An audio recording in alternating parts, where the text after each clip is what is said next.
Hello, hello, hello. Welcome to this episode or this week's episode of Barbequeer.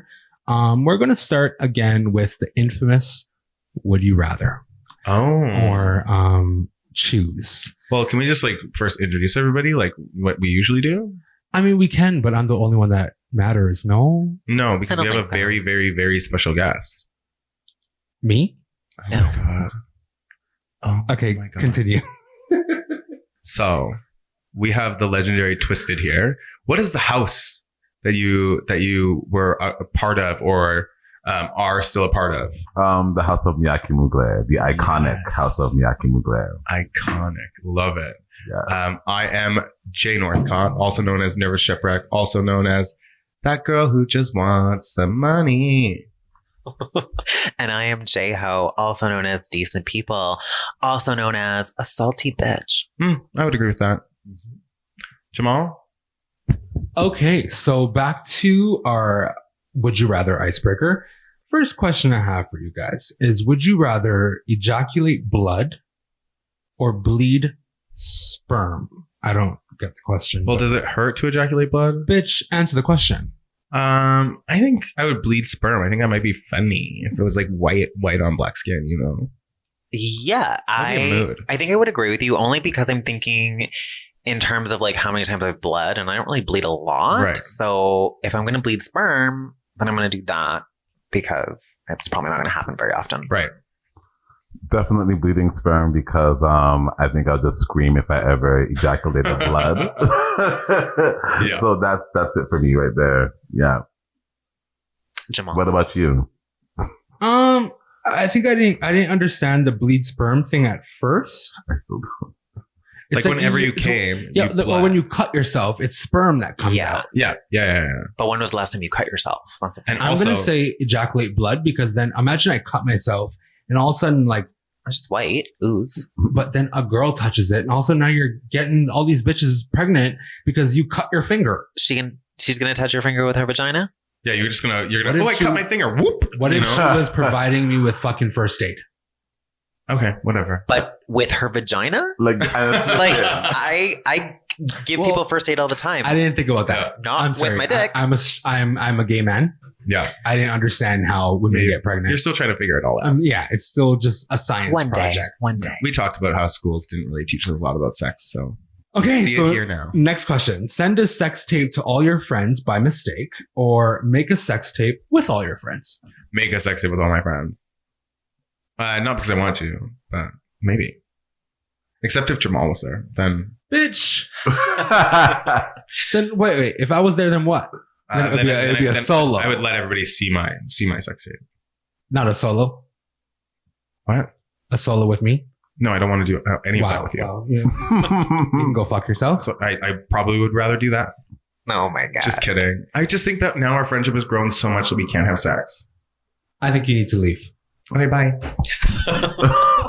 So we have a new co-host here, and his name is Twysted. Don't mix me, honey. Don't mix me in the shade, okay? Who's next? The question was, I would leak or I would send a sex tape to my friends by accident. I don't really want to be having sex with all of my friends. Bye. Yeah. I'm right there with you. I'm like thinking about all my friends, some of them who I'm really friends with because of the love part of it and not like, the looks or attraction part of it.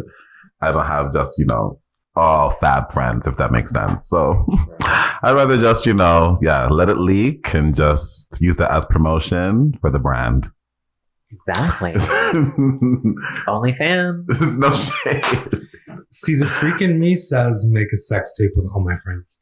All. That would get a lot of views. I don't know. Would it? Bitch!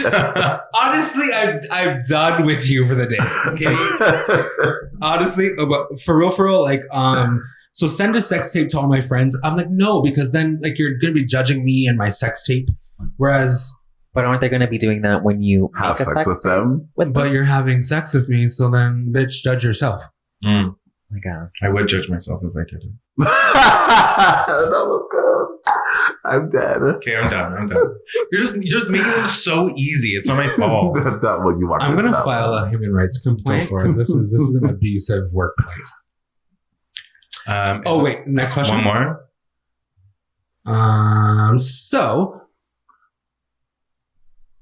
Sorry, there's an ad happening right now. That's so embarrassing. You didn't pay for it? I knew you didn't pay for it, girl. You cheap little bitch. I just found the app. Oh. How did you find it? Did you just type in? Yeah, he Sex for sure apps. did that. Yeah. Sex icebreaker. That's what I'm talking about, bitch. To the point. To the point. Okay, that's not a good question. Okay, so have a threesome with Miley Cyrus and Donald Trump, or have a threesome with your mom and dad. Really? Bitch, it's in the app. Okay, listen. I would say Miley Cyrus run because I want to have sex with Miley Cyrus. Yes. Second, and Donald Trump would be there. I actually made this joke a fair bit, and I think it's actually kind of serious. I would love to fist Donald Trump. If Donald Trump is here, wow. I just want to show him who's boss. I want to wear him like a fucking puppet and show him who's like, oh, you want to be mean to black people? You want to be mean to poor people? Here's my fist in your ass. I'm not going to be nice about it. No lube. Party. True. Yes. Yeah, I agree. Party. Go the fuck up. I don't think Wow. anybody at this table is going to pick have a threesome with their mom and dad. Like, sorry. Yeah. That's just, unless you real freaky. Yeah. Not that freaky. That's the wrong kind of freaky. But I hope Donald Trump and Miley Cyrus don't expect me to actually perform well. And that's just that. But I'm doing it. What if I Donald like the Trump fisting was idea. like packing? No. He's not. No. Because Okay, Stormy but- Daniels already confirmed. Okay, he's but not. what if? No. I think it's thick but short. Okay. It's actually really small. I think it looks like him. Okay, so would you rather I change the question? Like No, a we pimple. answered the question, Jamall. if you Okay, were so then listening. one more. Okay, last one. Have drunk sex or have hangover sex? I only have sex drunk essentially, so I have a lot of issues. Yeah, drunk sex is kind of the way to go. Hangover sex, I almost feel like I would.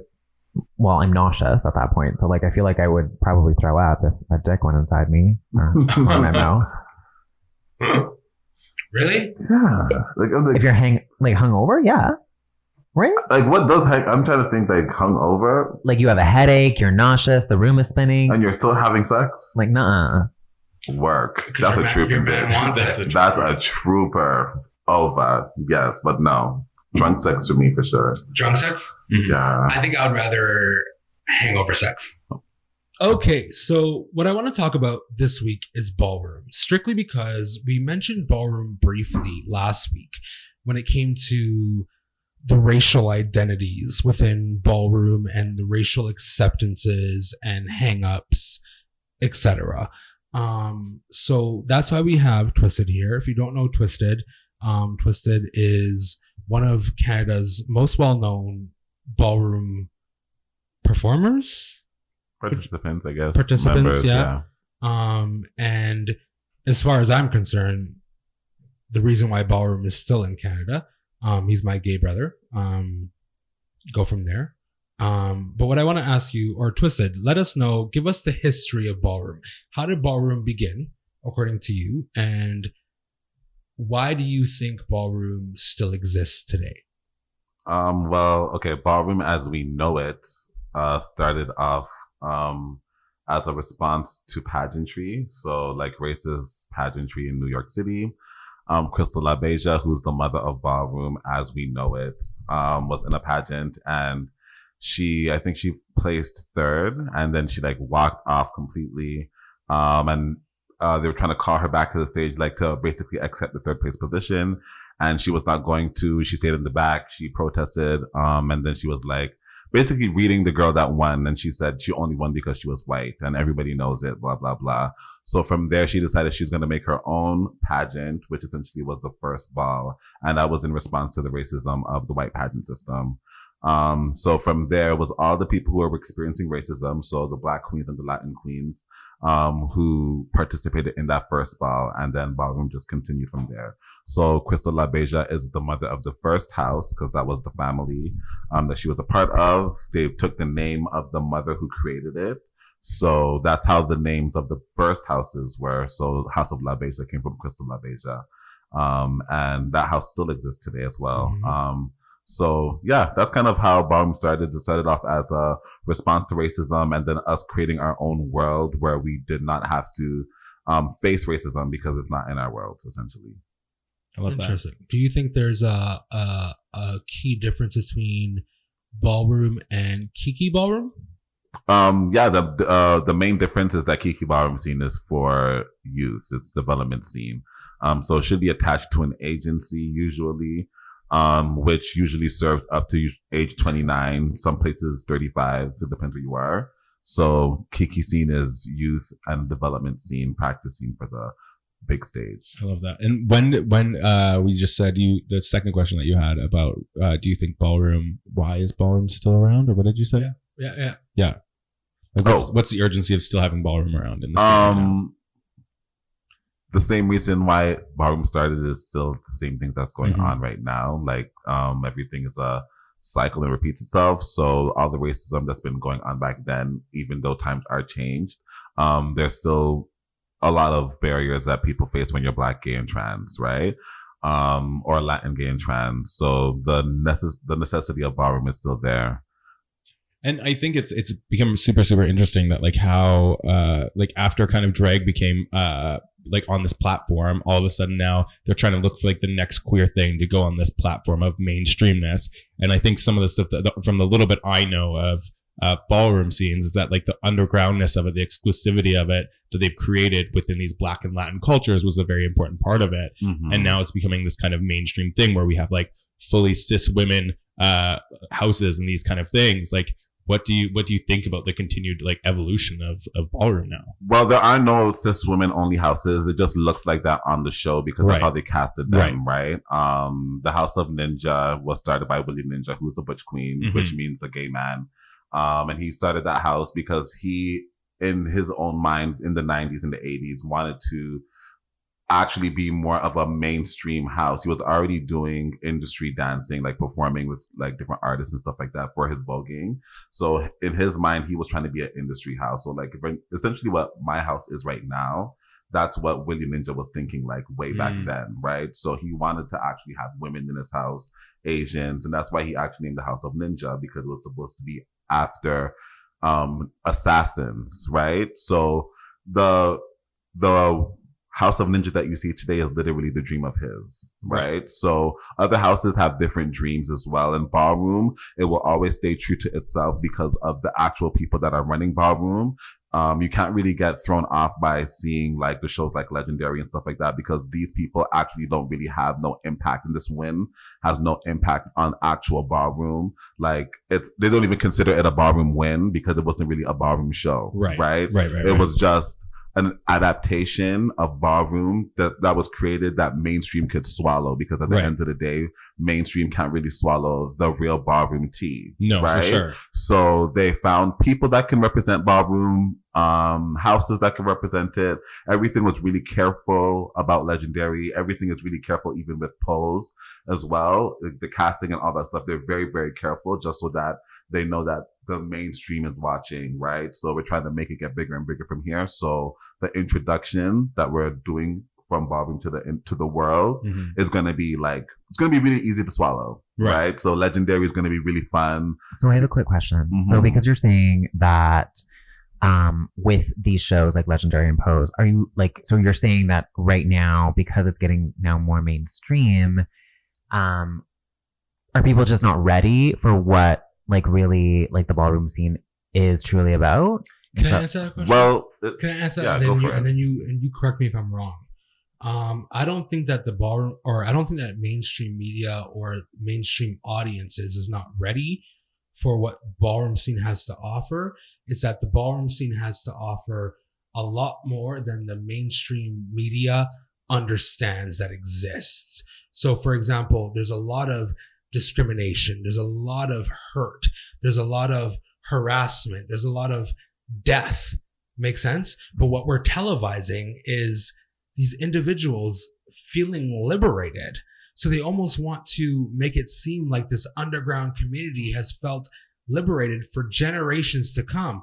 Well, it's like, no, we do this because we didn't feel liberated. Right. You know what I mean? Yes. Okay. But then those spaces that like have been created, like the spaces that they try to that they show on Pose or they show on Legendary as like the family and these kind of things, those are in certain ways factual of like that there is creating a community and like a safer space for you to thrive in and be happy in through tragedy. I watched Pose. Yeah. What's the other show you said? Legendary. For me, it was a little bit odd. I know a little bit about like the Calgary Vogue scene, which is like, and ballroom scene, which is very, very small. And like, I've come to a couple of balls in Toronto, but it's the one thing is like the amount of choreography and things that they're putting in and the amount of group performance that happens isn't really a thing that happens a lot in ballroom. And if it is a group performance, it's way more playful and fucking feisty and yummy and sexy. And like, I think like the sex kind of got taken out of Legendary. Like it's a lot of stuff. Yeah. Like it just can't be as sexy. It can't be as like, and they have like each person all the houses have one designer. And like, so you just see that like the houses almost like lose their essence. Where this, mind you, I've never watched it, but from what I hear about it is I feel like Legendary would do so much better if it just showed the story of all these individuals preparing to perform on Legendary. But the thing is, like, that's what the show is not about, right? And I think that's what some people have this idea that they're going to learn ballroom from watching Legendary. And that's why I'm like, no, it's not a ball. It's just a show that entangles stuff from ballroom and takes some stuff from ballroom and they're calling it a show. But it said the shade is just set up like America's Best Dance Crew. That's what you actually need to compare it to, right? So you don't get enough time to actually get into each character because it's all based on groups, right? But if you were to watch like a show that's based on like individual performers, like an American Idol and stuff like that, then that stuff is more into the person, backstory, all that stuff and whatever. So people get more attached to people, but it's not giving that on Legendary. And that's also why I'm like, don't really expect to go to a ball and see what you're seeing on Legendary. I love how you said the categories that you see on the show don't really reflect what you actually see at balls, and it actually does lack its essence. And even with the categories that they picked, especially having spoken to people who are on the show, they're like, they went with the body category and not the sex siren category for that very reason, right? Even though it's an HBO show and you would think that it's, pushing the envelope, they're actually still very, very conscious and conscious about how they're representing themselves and what limits there are that they're willing to go to, because they're definitely not pushing they're not pushing ballroom like that. First of all, there's only one femme queen on the show. Right? Like just Erica Lanvin is the only representation of a femme queen on the show, which is why obviously the House of Lanvin made it to the finals. Right. But I think there was there was one more in the House of Escada, but she was a junior femme queen. She just started transitioning recently. But there's only one femme queen on the show. And you have a whole woman house, you have a whole this house, you have a whole this and this and this. Yeah. Miss Chalet, actually two. Miss Chalet also was on the show. Do they at least give her the respect of femme queenness? Yeah. Yes. Yeah. Like and it's favoritism, which is like, it's so backwards, because it's like, if this is supposed to be about the dance and performance, stop giving that femme queenness. Right. And then that's what I found that was like such a struggle for me to watch it, is that like, you just see these people that are obviously professionals and really amazing at their craft, but put in a situation of like, do choreography together at the same time. And people are like, I don't know why you guys can't hit it together, can't do this together, blah, blah, blah. Because we never have fucking done this before. Mm-hmm. Like, you're bringing these people and like, and that's the thing that made me really nervous about the show, is it's like still a lot of like Black, trans, and like Latinx people on the show. And a lot of minorities on the show that are now getting put in a space that like, as what they do as ballroom people isn't actually shown that much on the show in a way that they can be super, super successful at it. So all of these people that feel like they're like not getting their time on air or these kind of things is because they're always off, because it's not how they perform. Right. So I think like the one thing that this show really really frustrated me was that you didn't actually give them the space to show them what they actually do. You're just putting them in a space to do something that you think will make people watch. And you think that you're doing something for them because your white platform but you never is asked. So big, right? So you know that all the girls are going to eat it up, and we're going to take this opportunity like they did with every other thing that exploited them. Because at the end of the day, no shade. As somebody who's in ballroom, most of the people in ballroom are there because they do want to be some type of performer, right? So the majority of people that walk doesn't have to just be vulgars, believe it or not. Mm-hmm. A lot of other categories too, but they do performance, right?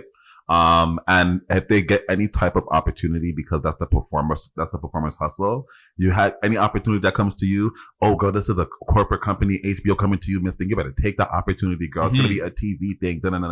You're taking the opportunity and you're going to try your best, even if you've never done anything like that before. For sure. You're going to take the opportunity because it's the first opportunity that's presented to you that's like this. And this is the first time ballroom has ever been seen like this. And when you're at a ball, you want to be seen, right? Like yes, that's the whole, like goal. That's a goal. You want to be legendary. You want to be seen. You want to be all these things. You want to get booked. So you want to get booked. So then you do get booked on these things, on these platforms that maybe don't give them the actual place to show what they're really good at. It's like, that's when you're challenging, like, when does mainstream and this underground thing meet and actually cause success for the people of color and the minorities that are working on it. Which brings us back to your question, actually, about the crossover of people getting into the issue of it going mainstream and whether people are going to be able to accept it or not. Right. And the truth is, like you said, Jamall, like, I really do not think that they'll be able to accept the real ballroom for what it is.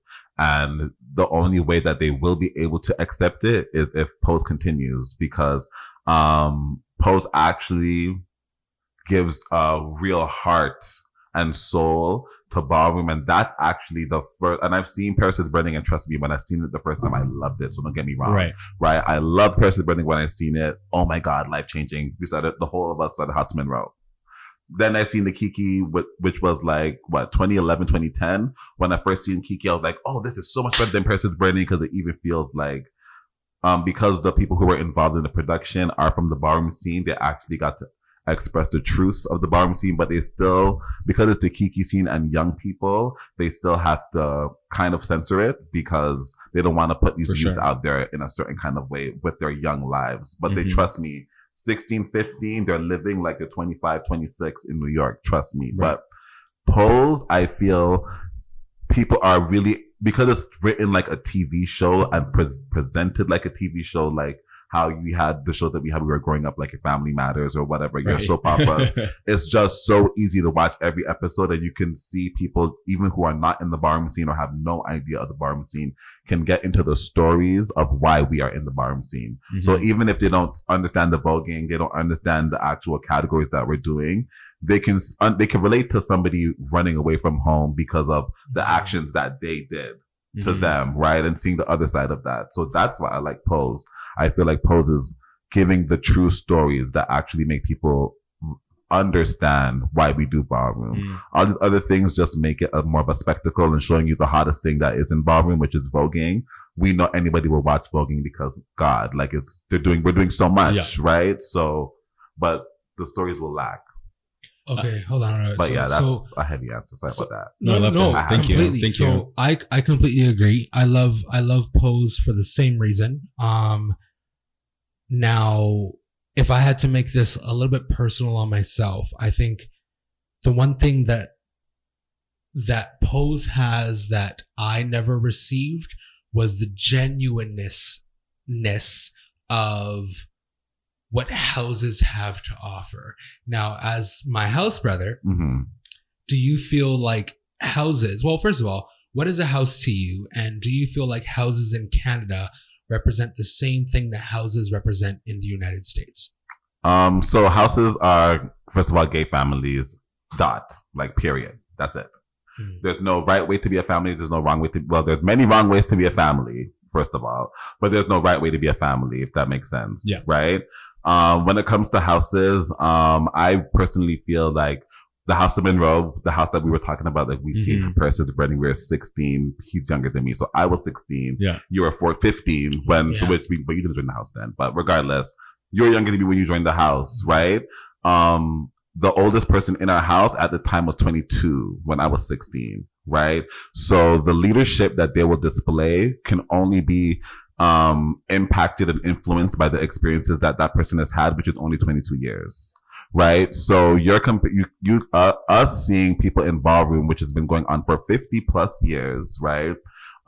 People who are in leadership positions who are like 60, 50, had lived their lives and gone through and had so much experiences, friends come, friends go, whatever, but we're in our first circle of friends, right? So that peer, it really is a peer house where like these other houses and the house structures that we have now, because more of us are established in the ballroom, like myself. So like I'm father of the House of Miyaki Mugler.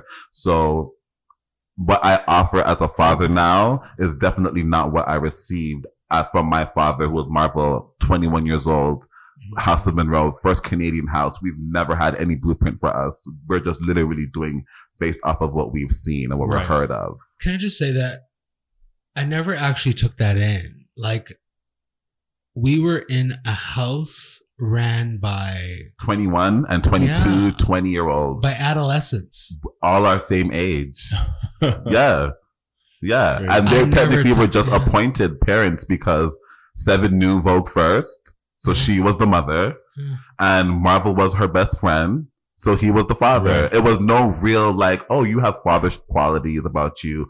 Let's make you a father. You have mother qualities about you. Let's make you a mother. Right. That first one, of course, it's easy to fuck up with that one. Right. But notice all the other houses after, they are able to learn just from House of Monroe. Can I say to you that I, for a long time, like as a brother, I despised Seven, Tyra, and Marvel because, so I joined House of Monroe at 14 and they taught me nothing but bashfulness, being ashamed of myself, things like that. So I despised them more than I despised any gay man in life. And you've seen my progress in the gay scene. Like it's been nothing but drama. Surprising. But I like to boil it down to that because I came out at such a young age and I had, in my mind, the worst guidance. Does that make sense? So yes, because they were essentially young people competing with you, right? You know, and I noticed that like that's kind of the language that I use nowadays. I'm realizing when someone's battling with me, even though it's about ballroom kind of influence everything I say, whatever. Yeah. But someone like, girl, you're battling me. Like you actually just want to win this versus listening to what's happening or processing what's happening. It's just we see a bigger personality or a big personality and there's that battle that just comes out where you want to subdue that bigger personality. And even those fucking mistakes that we went through when we were kids, because remember, like Seven also told me don't Vogue, right? Like that was what he said to me. He was like, girl, you need to be a runway girl. Like Vogue is not for you. Go. What is it? Mind you, runway is sickening. When I say girls are shady, yeah, my runway's tickling, whatever, but I was dancing since 4 or 5 years old. You cannot tell me, bitch, that I should not Vogue. But somebody sees potential in you, and instead of your parent telling you, oh, practice this, you have so much potential, you say, hang it up and go do something else. Why? Because you're seeing that battle thing. You're seeing a potential big star in that person, and you don't want it to happen because you're not actually a parent to them. You're a big brother. Right. That's the shame. We were all brothers and sisters, some people trying to take on mother and father position, but none of us were actually mothers to each other. None of us were fathers to each other. Now, at this age, we're actually able to be mothers and fathers to the kids coming up because we've lived this thing for 12, 13, 14, 15 years. We could actually be mothers and fathers now. So it makes more sense. So then with that, so let me ask you a question. So then in your mind, what do you think it takes to be a proper mother and father of a house? Damn. That is, this answer actually might sound like shady because there's so many things that you have to take into consideration, right? And I'm just going to use my house for an example because my house is prestigious in Ballroom, right? So to be like a mother of the House of Mugler, right? There is looks to it. For sure. Which is so counter everything that I kind of just said, right? But that's because I want you guys to, I like how you separated mainstream and Kiki scene because I feel like the real work that's done in people's lives is actually done in the Kiki scene. Whereas the mainstream, because it's more show based, it's literally built for industry like Legendary and whatever. That's kind of how we look at mothers and fathers for the mainstream scene. Who could represent the brand like this? Who can look like the brand like this in this space, in that space, in this space, in that space? That is kind of what makes the mother and father of a mainstream house.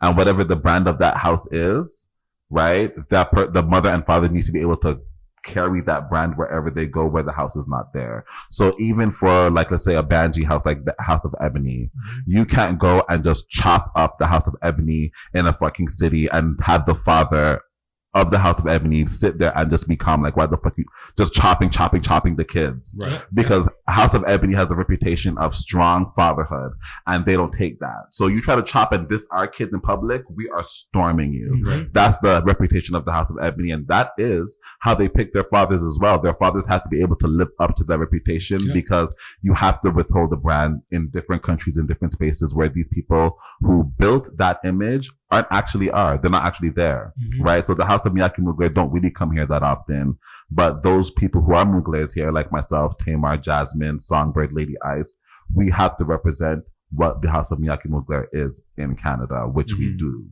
right? So when it comes to a leader of mother and father, that's really what it is, a brand thing for mainstream houses. But in the Kiki scene, it's people who can actually influence the younger generation. Okay, I see what you're saying. Okay. That is like, it's so different, right? Yeah. People who can actually get these kids to listen. People could actually get these kids who are 16 to 20, that same age group I was talking about, 16 to 25, to actually come to practice. It's almost like, so for the mainstream, you have your mother and father, which is like basically almost like showpieces. The showpieces. Essentially, the mother is really a showpiece where the father works, but mothers really usually are based on like who's like the most utmost figure of female, whatever the female side of your brand is. Okay. And then for the Kiki scene, it's like, who is a real mother? It's like the choreographer. No, who is a mother for real? Like who actually checks for the kids? Quote unquote, the choreographer. Right. The actual truly work. teaching. Yeah. Okay, cool. Yeah. So I have a couple of questions that I've always tried. It's like, because I'm from Alberta, you are also from Alberta. There was always, I remember seeing Paris is Burning for the first time, and I was like, this is what I want to do with the rest of my life. I was like, where do I go? I was in Calgary. There was nowhere to really go. Yeah. And I didn't really know how to communicate with anybody. So if anybody that's listening that doesn't live in like major cities like Toronto or New York or these places that have a prominent Vogue or ballroom scene, what would you say to those kids that really want to be part of that? What I would honestly say, first thing, like, save up and do that bus trip. Yeah. Save up and do that plane fare, whatever you got to do to get to that ball. You at least need to experience it once in a scene where it actually is happening, before just try to like do your own thing. Right? Even just experiencing it, you don't have to go to a big city and walk, nothing like that. You just need to at least go there and see what it's like, experience people, meet people, get into the vibe of people so that you can essentially be influenced by the atmosphere to try to create that atmosphere wherever you're trying to make it happen. Right? That's kind of what I would do. Don't get caught up so much in the social media things of it. Don't get so caught up in the TV side of it, because like I'm saying to you now, even though you're seeing the House of Balmain win $100,000 on television. Yes. Those girls, all the girls except for, and this is not me being fierce, all the girls except for Gravity and Jamari, they're not getting tens at balls like that. Right. And I mean that for their categories. But because they're trained for industry, because they're from LA, they wanted to actually be dancers in the industry, which was like they moved to LA. They want to pursue dance. They go to dance classes. They know how to catch choreography because they've been doing dance classes for years. Right. That's why they won. Yeah. And I found that interesting that I found even like the community, like the 4 or 5 balls that I've been to since I've been in Toronto, is that there are like, especially like a lot of young white boys, like queer white men that obviously grew up like doing so much choreography, kind of have like this like upper hand in a way that they were like brought up in a way that they can pick up choreography, they can learn voguing, they can learn the community, they already have that confidence doing like the competitions and things that they've done. But when they walk, right? And so my question sometimes is like, do you feel like there's space being taken in those communities? No, because they get the ballroom. Can I answer that?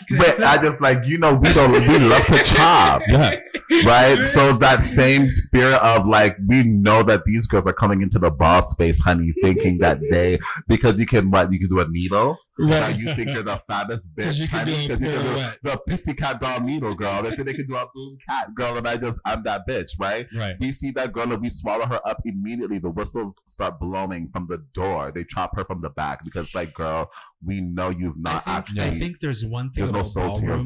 Vogue. It doesn't matter how trained you are. It matters. The one thing that ballroom accepts is performance. Right.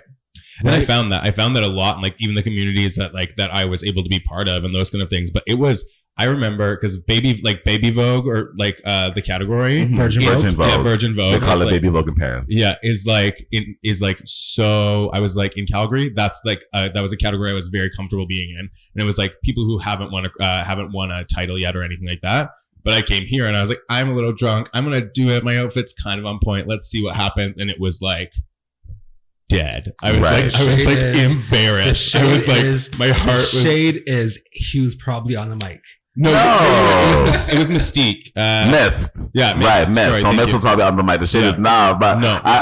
look, but the shit that I can completely understand that because Calgary is a newer scene, Oh, right? yeah. Had you had done that same performance in Toronto, let's say 10 years ago, you would have Yeah. gotten the same response that you're getting in Calgary right Right. now, right? But that's because we've already experienced that phase. Mhm. We've gone through that phase where everything was like gag worthy, essentially what Montreal just went through, and they're kind of getting over that now because they've been having balls for 3 years now. So for Right. the first 2 years, everything is right? Where girls from Toronto just want to walk every ball in Montreal. They don't care if they lose or not because they're getting this thing that they're not getting in Toronto because Toronto don't give that because we've been doing this for too long at that Right. point where it's like we're trying to give you essentially we're trying to be the New York of Canada. Right. Right. So you could have fun in these smaller cities, but when you come to Toronto, at least know you got to bring it Mhm. the right way because we built on a foundation of like, So what would you say this, like if whoever's listening to this or for me, I'm going to take Mhm. notes. How do you enter the ballroom scene at an age like 25 or 26? same way that you would enter in as a young age. Right. Like really don't matter. That I like that about Ballroom, that Virgin Vogue. It doesn't mean an age thing. It just Mhm. means you're new to Vogue. Right. And there are people who walk Virgin Vogue who are super old. Mhm. Right. And I'm not trying to say it like that, but I mean like gray haired people walk Virgin Vogue Yeah. sometimes. So it just matters that. So if you want to walk a ball, just muster up the nerve. Right. Inbox somebody on Facebook. You'd be so surprised at how nice some people are because all of us, like I said, have this performers hustle mentality where we're trying to have fans. We're trying to have, our name out there, if that makes sense. So Mhm. when you inbox somebody from the ballroom scene, you'll be surprised how quickly they answer you just because they know that you're from Canada, Right. whatever, right? So yeah, just hit them up, find your fave, hit them up. If you're trying to be a voguer, I would definitely suggest you to find faves and learn from them, try to mimic their style. Right. And that's what you can do before meeting them. You don't actually have to meet them to do that. And then when you walk a ball, you can definitely walk as inspired from that person because usually judges have knowledge of the legends and icons and whatever. So we'd be able to know who you're inspired by and you usually won't be steered wrong because they are a legend. But the ballroom scene is very, very easy to enter. It's just that first step in the door is the most nerve-wracking step. Right. Right? Like walking Virgin Vogue is the most nervous category God. to walk. Did I die? And then this tall white boy goes, like, I'm still friends with him now, but it's just like, he walks and I was just like, oh my God, what did I even do? Why am I such a piece of shit? And I just took 2 shots. Like he ate it? No, he killed it. Like it was Okay. his name is Jake something. Oh yes, Jake Haley. Yeah. Yes. Just has this confidence for an 18-year-old that I've never. Because she's been went to classes. Yeah. That's the shade. Yeah, she's got that. She has that fucking confidence. Mm-hmm. So that's a thing that you really have to, I feel, have in ballroom more than anything is confidence. Yes, attitude plays a lot. Yeah. I have a quick question. So, from somebody that knows nothing about the ballroom scene, and you're talking about how it's super easy to kind of get into it. At The community side of it. yeah, at no matter any age. Mm-hmm. But then, do you find that in the ballroom scene, there's a sort of, I don't know, a cliqueness or whatever? Because if people already know each other and they've been doing this for X amount of years, it's hard for somebody as a new person coming in and being like, oh, hey, can I find somebody to accept me into? That's the shade. I guess mean? that's what I'm saying is the big misconception, Mhm. right? And that is the first of all, the goal of the Kiki scene is to be that first introduction anyways, right? So people, like, I'm so glad that we have like 9 Kiki houses right now that are active, because that's 9 different vibes for people who are coming into the community to actually pick from. Right? Back in the day, you had one house, the House of Monroe. It's if you either were a Monroe or you weren't a Monroe, right? Now you have 9 different groups, and you could actually sit back, and this is what I tell new people now to do, is when you come to a ball, which is why I say to come to one, you could actually see the houses and how they interact with each other, right? Some houses are much more lackadaisical than others about like how good you do on the floor. Let's just say that, right? Where you're just here to support you, do well, coddling kind of feel, right? Other houses are much more competitive, where they're about the win. We're trying to train you to be the winner. And then you kind of, as a new person scouting out, kind of feel which house do you want to be a part of? Do you want to be a part of something that's just going to teach you how to vote because you want to just express yourself and just be in a space that's queer? Then you don't need to be in a competitive house, right? But if you're trying to be a top bitch and stuff like that, then you're going to have to reach out to the house that is more competitive. And every house accepts new people. Right. That's the shade. So every Kiki house actually is looking, because we want to be the biggest Kiki house. We want to have more members than everybody else. So that is why I say it's a misconception that people look on Ballroom, because we do have that stern bitch face, that resting bitch face, whatever, that you can't approach them. But it really is not like that. Once you reach out to people, they're nicer than they look. A lot of us are nicer than we look and come off. Well, sign me up. How do you feel like Ballroom's changed throughout COVID? Like have you guys still been able to like have that community that has always been there? Or do you think that now that you can't really be in the same space all the time, that it's changed a lot? It definitely has changed a lot. Yeah. Since COVID has started. We haven't had any balls. For sure. We had a mini Kiki ball on Cherry Beach for like a baby shower just a few weeks ago. And we had one Kiki ball that was online. Can you explain baby shower for people? What? Like literally a baby shower. Maldita, yeah, for an actual baby. So Maldita, the mother of my Kiki house, the baby she's was pregnant. Getting a shower. No, yes, and they had a ball at the baby shower. I was like, is this a term I didn't know? Yeah, no.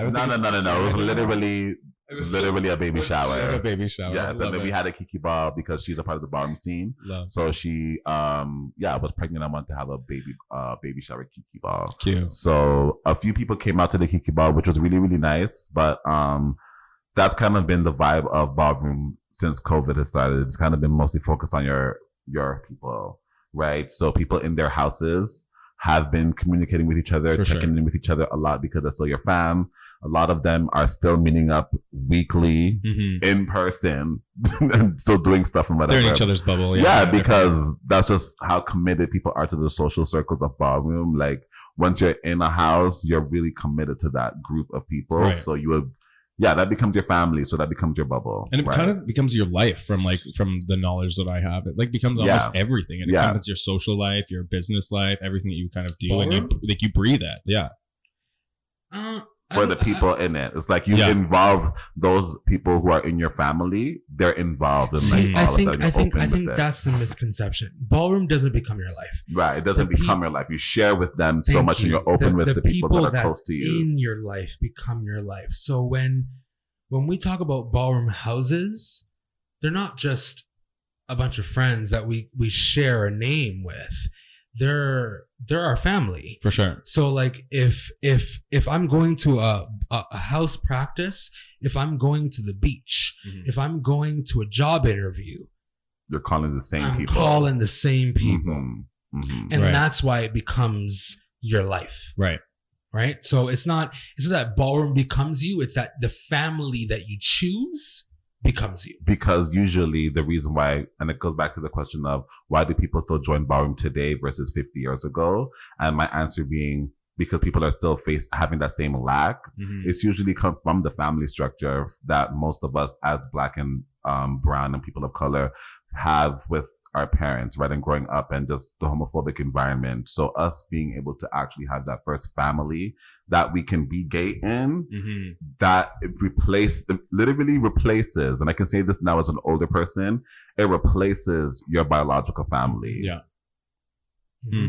So hold on, I don't want to end this episode without talking about the negative stereotypes that come along with ballroom. I know myself when I was young, being on like Black Gay Chat, many people will be like, "Oh, you're a part of a house. I can't talk to you." And some of the very things that I heard was that within the ballroom scene, the amount of drug use is excessive. People within the ballroom scene participate in careless sexual activities. HIV and AIDS is more common within the ballroom scene, and people in the ballroom scene often find themselves dabbling within the sex industry more often than those that are not within the industry. What do you think about all those? I think that the people say all of these things because they have no other place to really link that to Black, gay, and trans people. That is where we are in abundance. Right? So these are all the stereotypes that already come with being Black, gay, and trans. And because people are in multitude and the higher demographic of people who are in the ballroom scene do represent Black, gay, and trans people, right? Who are marginalized, who actually do sex work, who actually are facing, substance use problems and mental health issues and stuff like that because of the margins that they had to live on. It's the fact, right? This is not it's not a myth in that regard, right? The question is, why is that the truth, right? That's actually the question you have to ask yourself. Why is it that ballroom, or why is it that in a place where there is a higher number of Black, gay, and trans people, that you're finding that the number of people who have HIV is more prevalent? But the shade is, it's only because the majority of these people in these spaces do get tested because they have mobile testing usually happening at all these balls, because this is what these agencies are trying to actually reach out to and get the numbers from, right? Because that's where they know Black, queer, and trans people are in high number. But you actually go into any Black, gay, and trans space. It doesn't have to be ballroom. You can go to the club spaces, the other street spaces. They are going to have the exact same stats, right? But people are easier to put that into ballroom because that is the only thing that you could really associate with Black, gay, and transness. That comes from that ballroom comes from Black people. So it actually really is just people's racist, marginalized socialization. That's actually the shade of it all. So, and it's like I said, it's not because they're wrong, because it's right. But the fact that you're looking at it and saying it like that just shows the fact of how you heard it and how you think of it, right? Because it's I personally a sense of stereotyping in a sense. It is, of course, it's stereotyping, but it's stereotyping with a fact, right? The fact is that in the Black gay community, it's like 2 in 3 Black men, especially in the US, right? It could be 1 in 2, some states, right? Atlanta, Georgia, sorry, let me say 2 in 3. 1 in 2 Black men in Atlanta have HIV. So this is a stat. It's a real thing, right? Of gay men or Black gay men, yes. And this is a real stat. They can have, the reason why they have that fact anyways is because there are so many Black gay men who are comfortable with saying that they're gay in Atlanta. Like, they can actually do, if you really went around the world and went around people to actually get, in Black communities, of course, and get them to actually admit that they got HIV through gay sex. Right. It's not happening, right? But places that are more comfortable with these things is the places where you'll have more stats about these things, because it's not a stigma in these scenes. Right. So drug use is not a stigma in ballroom. Therefore, ballroom is going to have that reputation of being a druggy space. Right. But how many Black spaces are actually free of that drug use stigma? Now let's answer that question. Right. And it's actually really interesting when you look at, like, I hate to bring white people sex work is not stigma in the ballroom. It's not stigmatized. Femme queens, their shade is built on sex work, darling. $500 in 15 motherfucking minutes. Yeah. That's how the shade is in ballroom. So you coming into ballroom scene and talking about sex work, girl, it's like, honey, please. Ballroom is built on that shit. But in other Black communities, it's you're looked at. It's frowned upon, And I'm putting a lot of these quotation marks because it's happening there too. Right. And I find it interesting that you're even like, there's like places like in Germany right now that are like doing young like not circuit parties, but like parties and stuff for young people to go to that don't have like drugs and alcohol and substance, so that people can like dance and be in these kind of environments without the ability to use drugs or alcohol. So they're experiencing these things, these spaces without drugs and alcohol being the first thing. And I think in like any kind of like party system as queer people, like you're automatically introduced to drugs and alcohol. You go out and you drink, and then somebody has cocaine or somebody has like is smoking weed, and the next thing you know, they're like, oh, you're too drunk, do a bump and you'll be better. Like all of these things start happening in these communities because it's just there. But the thing that I think that's really important is that we're not stigmatizing it as like this bad, awful thing. You know, some people are always like, it's so bad that you do drugs, or it's so bad that you're drinking this much. But it's like, if we continue to have the conversation, stop saying like, you did something bad, then all of a sudden it becomes something that's in the front line that you don't have to hide. Because when addiction happens is when you have to start hiding shit. Exactly. And I think that's what Ballroom does really well. And this is where you hit that on the head. They don't need to hide it. Nobody needs to hide it in the Ballroom scene. That's where I differ. As someone that has grew up in the Ballroom scene, as someone that is no longer in the Ballroom scene, but still identifies as a queer individual, I disagree in the sense. So yes, I agree that we should stop shunning individuals for this life that they participate in. But what I think that we lack at providing them with an alternative method. The alternative method is Ballroom. That's the shade, because you can still come into, like, first of all, let's just say Ballroom was not there, right? And you're coming into your gay men 2020, you're coming out into the gay scene, whatever. You're still going to be introduced into adulthood through an app or through the clubs. Amen. That's the shade. So when you think about the alternatives and stuff like that, at least Ballroom, people will take you on as their child. So there's there is this onus upon the parent to actually like still take up this kid in a way, because you know they're going to represent me and represent, this is my gay kid, honey. I want to go around there, my trophy. I say this is my kid and I want to have the fabulous gay kid. You know, there's at least still something, a pride, like a sense of pride that they would have in that kid that controls at least how they interact with them. You have a 15-year-old who's getting fake ID, going into a club at this age right now, or putting 19 on their jack just so that they can go meet up with somebody. Because at the end of the day, you're still going to want and seek after that gay experience. So at least you're getting it. The Ballroom, to me, is a better way of introducing. And it doesn't have to be the mainstream Ballroom, which is why I do promote the Kiki scene. And with the Toronto Kiki Ballroom Alliance, I try to get that to be people's first introduction into the gay scene on a whole, because we are definitely more conscious of the issues of the mainstream Ballroom scene. So we have it in community spaces where there's no drinking, there's no smoking, all those, the same thing you're talking about just now. We have Kiki balls, right? In those spaces, because that's kind of how we have to introduce the Ballroom scene to somebody who is 15 and 16. We're not trying to bring them into our Ballroom scene and have them be 30, be 29, be 29, like 28. No, they have to be 15, 16, 17. Come out, have fun, be a kid, be messy, but don't be, you know, you're going to do it in a space where we, first of all, created this environment because we went through this shit as, like I said, peers, and we see the mistakes that we've made. So us being leaders now is much more mindful, right? And the way that we introduce stuff to younger people is way more mindful than it was 10 years ago. For sure. And I also think that we have to really look at like the people who I was a drug user, especially when I was younger, and that the people who I was doing drugs with a lot of the time were like wealthy men that were white that could go to work the next day and buy more cocaine so that they could go do cocaine in the morning, go to work and be fine. But the thing is those people don't show up on stats. Those people don't, because they're, in the eyes of like what Western culture looks like or capitalism looks like, are successful. So like the second you're successful, it doesn't matter who you're having sex with, if you're hiring those sex workers, if you're doing that kind of stuff, if you're abusing those drugs and alcohol, because you're seen as successful in Western culture, which makes it way different. It looks as a bad thing on like the Ballroom scene, but if a guy's still getting his paycheck and bringing it home while he's cheating on his wife and not coming home to his kids, it's fine because he has enough money for a nanny.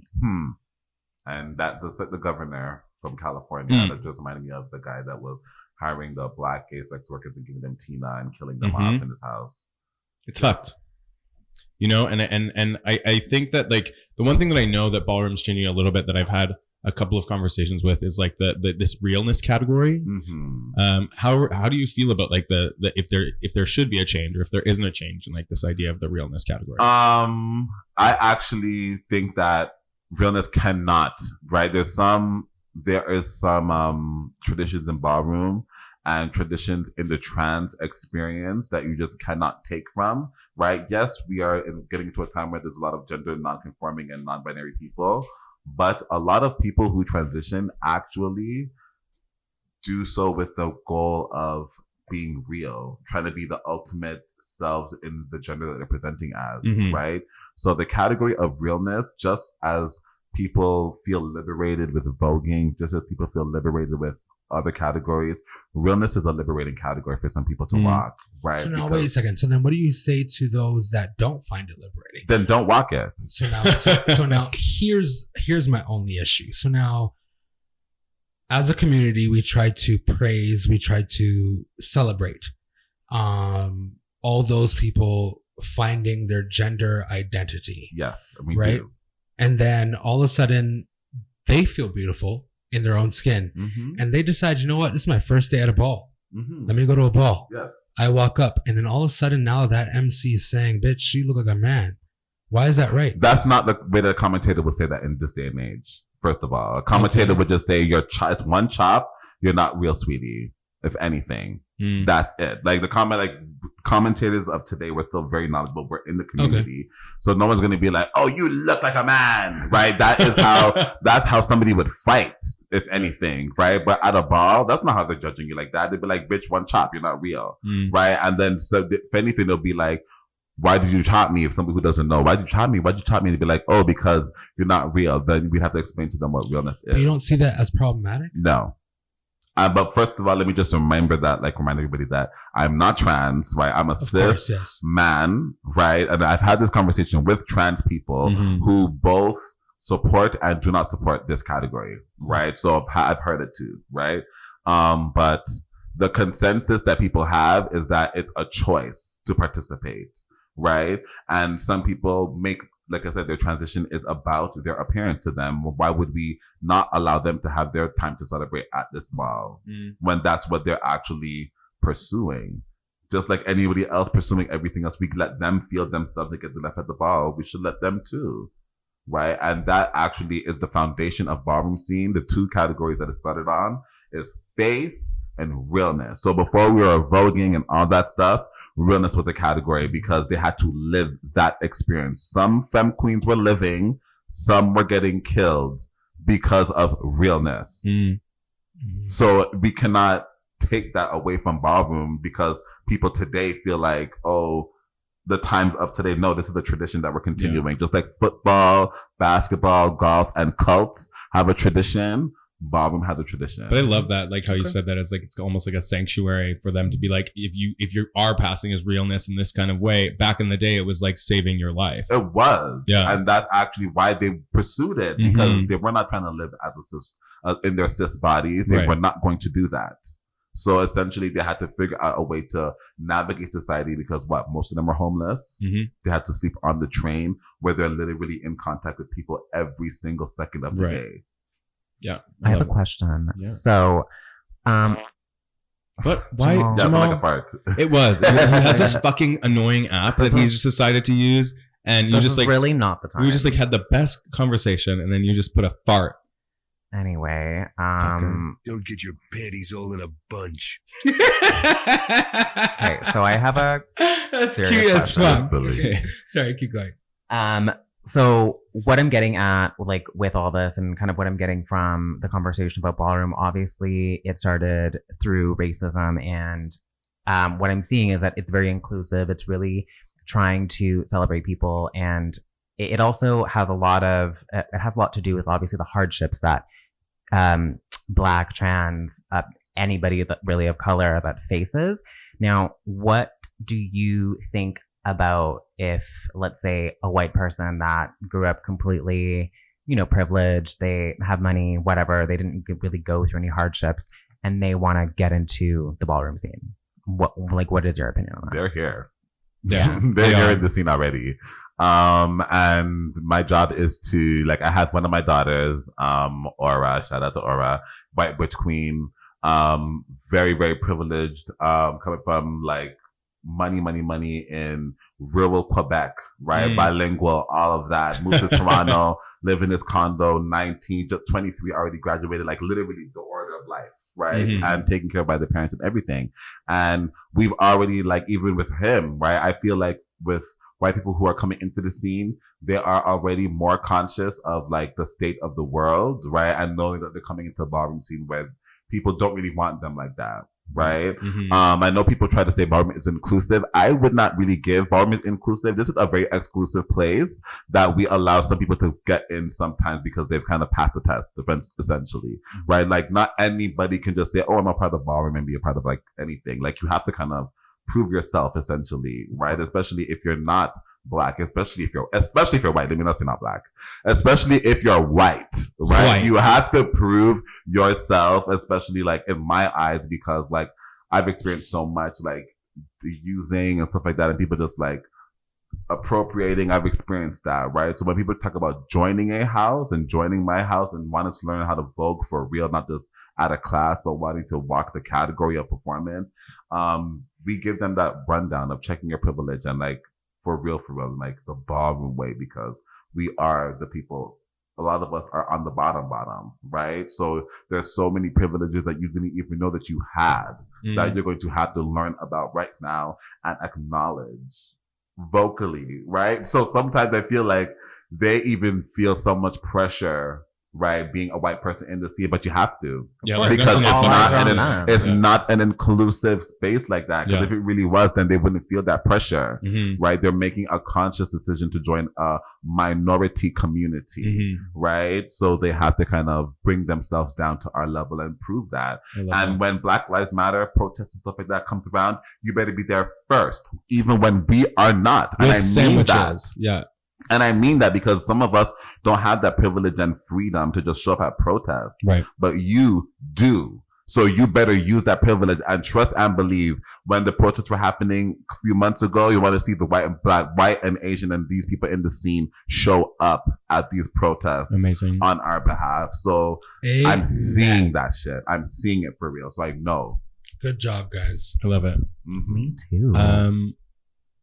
So last thing that we'll say is what's the one thing you would say to, I think we've been ending a lot of these like this, but like to if there's like a 12 or 15-year-old listening to this right now that wants to join the Vogue scene, like wants to join the ballroom scene, what's one thing that you would say to them right now? Do it. Start voguing now at this age. Your body will finish at 30. Okay? Voguing does not exist past that age. We end at the gymnastics age. So learn to Vogue now. Start walking now. Make those mistakes now because you can heal from them. That's really what I got to say to you. Amazing. Do it. Where can people find you on the Instagrams or Facebooks if you have that? Myself, you could find me at Mr. Maple Leaf. MR Maple Leaf. All one word on Instagram and Twitter. And TikTok, I just downloaded it yesterday. I'm gonna start doing that shit. Bitch. But yeah, and for the ballroom stuff, check out Toronto Kiki Ballroom Alliance. We're celebrating our 10th year as an organization. On Facebook? Yes, on Facebook and on Instagram and YouTube. Toronto Kiki Ballroom Alliance. And Kiki is K-I-K-I. Sorry. But yeah, you can follow everything about Ballroom and everything is up there. I know you guys have been doing a lot of virtual stuff recently. Anything else coming up? Yeah, so we just finished our summer virtual program series, which was really dope. We had 20 classes online taught by people in the community. And we're doing a 10-year anniversary series that's also going to happen online. We don't have any dates right now, but we're looking in September or October. Cool. Awesome. Yes. Thank you. Yeah, thank you so much. So my name is Jay Northcott.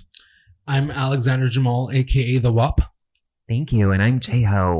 And this has been Barbaqueer. Thanks for joining us. We're here. We're queer. Toodles. Bye. Bye.